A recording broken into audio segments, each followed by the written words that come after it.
Hey, good morning. Jared Weggeland here from Focus Group Florida Keller Williams Realty. Focus Homes, your local custom home builder, and Focus Remodels, your remodeler of choice. All right, Happy New Year. It's January 5th. It's our first one of the first video of the year for our real estate roundup. It is Wednesday. Sorry about that. I got a little busy yesterday, but I did get the stats from yesterday, so this is our last 7 days worth of information. Okay. So the big headline of the week is we are at a 1 year low in sales in Lakeland. The last time we had 70 pending sales when we pulled up MLS for just Lakeland itself. And the last time that happened was in January 5th, 2021 at 63. So don't know if that's a pattern, but it is what it is. So that's where, and also for the county, not as much as a year, but it was 289 sales, and the last time we had a low was 265 in July 2021. So we'll go into what that could be, but it's probably to do with the inventory. So let's go on and see what happened the last 7 days in Lakeland, Central Florida. So in the last 7 days, the average sold house was a 3 bedroom, 2 bathroom. That has not changed for quite some time. The average square footage sold and closed was 1,754 square feet. The average list price per square foot was 168.42, and the average sold price per square foot 167.75. The average list price was 299,701. The average close price was 299,226. The average sold price compared to list price was 99%, and the days on the market did go down. Do you remember how we creeped up to 28? We had gone 14, 16, 19, 19, 28. They were creeping, and less than half this week, 13 days, average days on the market. So that was amazing. Also, last week we had a very good comment on Facebook about the statistics. Now, what we're grabbing is right from MLS, and it's the tabular report for homes closed in Lakeland. So when I type in Lakeland specific, I don't do zip code, just Lakeland, there is an area that we've been using consistently for that number. And then what it does is it takes all of those closed and it puts it into the minimum numbers, bedrooms, bathrooms, prices, price square foot, etc., maximum, average, and median. So I take the numbers directly from the average line. And so the math doesn't always work when you put it here because they're taking all the data points and creating those numbers. So when I show the average close and average list, it's not always 99%, and same thing on the per square foot prices. That's just directly from the report, and I've tried to keep that consistent, so we just use that same data. Okay, so that's that.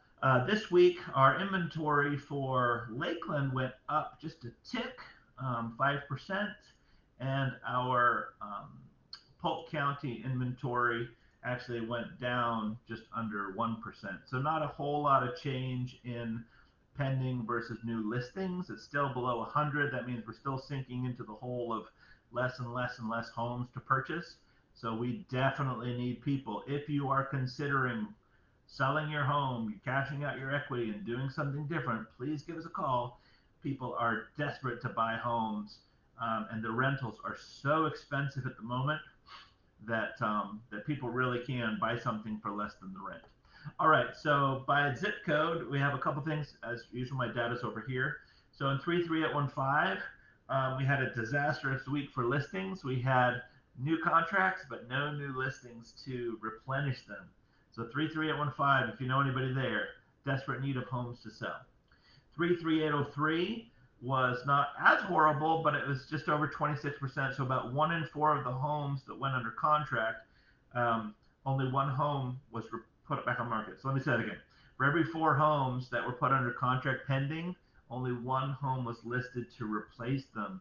So that inventory is going down in 33803. 33811 was in the 30s.